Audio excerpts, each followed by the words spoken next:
the question of whether Donald Trump should be granted immunity from criminal prosecution for his actions as president is being deliberated by the Supreme Court. However, the majority of Americans do not believe that Trump should be immune, and they also do not think that presidents in general should have immunity. Interestingly, some Republicans hold a different opinion and believe that Trump should be granted immunity. In the latest CBS News poll, half of the respondents were asked specifically about Trump's immunity, while the other half were asked about the immunity of U.S. presidents without mentioning Trump. The majority of Americans are against granting immunity to U.S. presidents in general. It appears that those supporting immunity are typically of an older, more conservative demographic. This demographic may hold a distinct ideological perspective on the presidential role. It's plausible that recent events related to Trump have influenced their stance, even if he wasn't explicitly referenced in the survey. When comparing the opinions of Republicans surveyed about Trump versus those asked about presidents in general, it was found that the former group was more inclined to support immunity for him. The vast majority of Republicans believe that Trump should be exempt from legal prosecution, but when questioned about whether U.S. presidents in general should have this immunity, only 45% agree. Surprisingly, over half of Republicans don't support the idea of immunity for presidents in general. Democrats and independents showed minimal changes in their viewpoints on these matters. During a meeting with a prominent group of CEOs, former President Donald Trump expressed his desire to further reduce the corporate tax rate that he had previously lowered. Meanwhile, President Joe Biden's chief of staff assured the CEOs that the current administration's focus on global alliances would be beneficial for their businesses. During a closed-door meeting in Washington, the Business Roundtable engaged with both Jeffrey Zients, who stood in for Biden at the Group of Seven summit in Italy, and the presumptive Republican nominee Trump. The focus was on preserving the tax breaks for businesses that were implemented in 2017. This significant gathering, representing over 200 CEOs, underscores the contrasting economic and tax policies between Trump and Biden as they gear up for a potential rematch in 2020. Public statements on the discussions held during the meeting were not made by either party. According to an anonymous source, Trump expressed a desire to reduce the corporate tax rate to 20%, while also addressing the topics of taxes, inflation, and oil production. Meanwhile, Zients argued that America's global standing and independent institutions, like the Federal Reserve, play a crucial role in maintaining trust in U.S. capitalism worldwide. This was seen as a direct criticism of Trump, who had previously implemented tariffs on allies and sought more influence over Fed policies. According to the source, Zients emphasized the possibility of post-pandemic economic recovery, attributing it in part to the collaboration between the Biden administration and businesses on supply chain issues.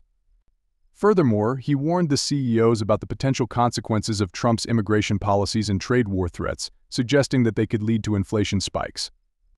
The individual speaking on the condition of anonymity to disclose meeting details, as they were not authorized to do so publicly. The expiration of a portion of the 2017 tax cuts signed into law by Trump is anticipated after 2025, which could result in increased taxes for the majority of U.S. households. This is setting the stage for a confrontation between Democrats and Republicans regarding the revision of the tax code. Both parties' leaders are in favor of preserving the tax cuts for individuals earning less than $400,000, but there is a push from some supporters of Trump to broaden the scope of the tax cuts, particularly for businesses. Biden's plan involves increasing the corporate tax rate to 28% and implementing higher taxes for the affluent to finance programs aimed at the middle class. The Biden administration has emphasized the need for tax cuts to be funded as part of a proposal. In contrast, the 2017 overhaul supported by Trump resulted in increased budget deficits due to the failure of the promised growth to materialize. According to recent economic studies, the impact of Trump's corporate tax reductions on business investment was significant, but fell short of generating the necessary expansion to offset the expenses incurred from these tax adjustments. The Congressional Budget Office's projection suggests that the continuation of the expiring tax cuts would result in a total cost of $4.9 trillion within a decade, inclusive of additional interest payments on the national debt. Presently, the federal government's publicly held debt amounts to almost $27.6 trillion. Industry leaders emphasize that reduced tax rates enhance their global competitiveness, thereby empowering them to expand their workforce and invest in cutting-edge technologies.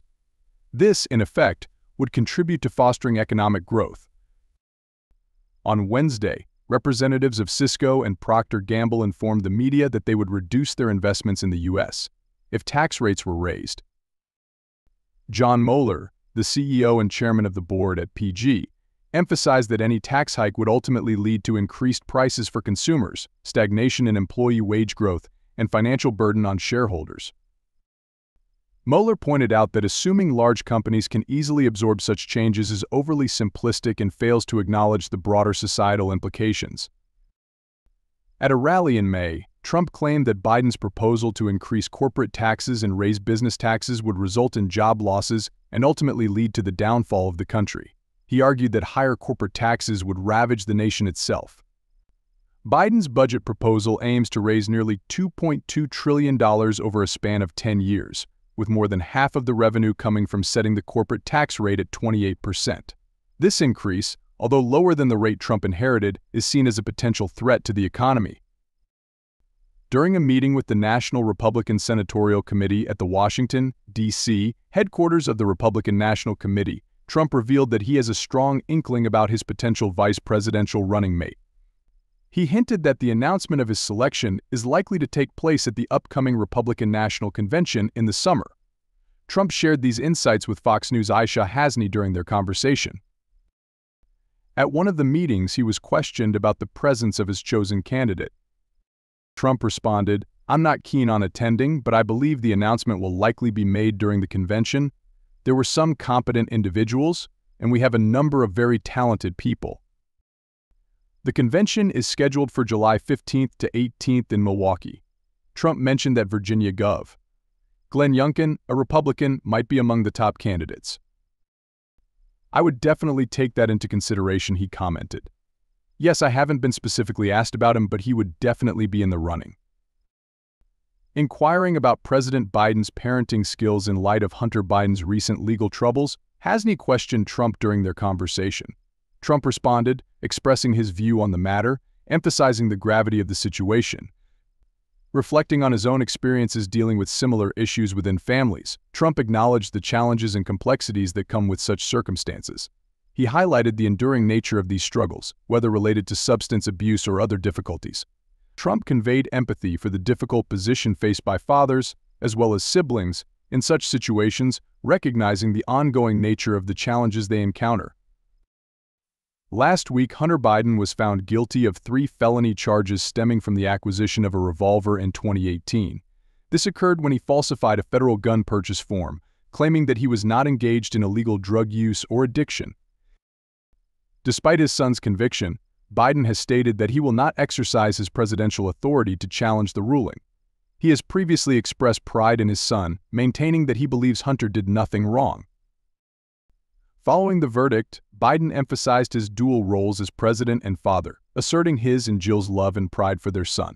He also drew attention to the challenges faced by families with loved ones battling addiction, expressing admiration for their strength and resilience in recovery. Trump, in a later interview, mentioned that he had not been approached to support the former Republican Maryland governor, Larry Hogan, for the U.S. Senate. Despite Hogan endorsing Nikki Haley over Trump and not backing him in the 2016 and 2020 presidential elections, Trump expressed his desire to see Hogan emerge victorious. "I believe he stands a strong chance of winning," Trump stated. "I am keen to witness his victory."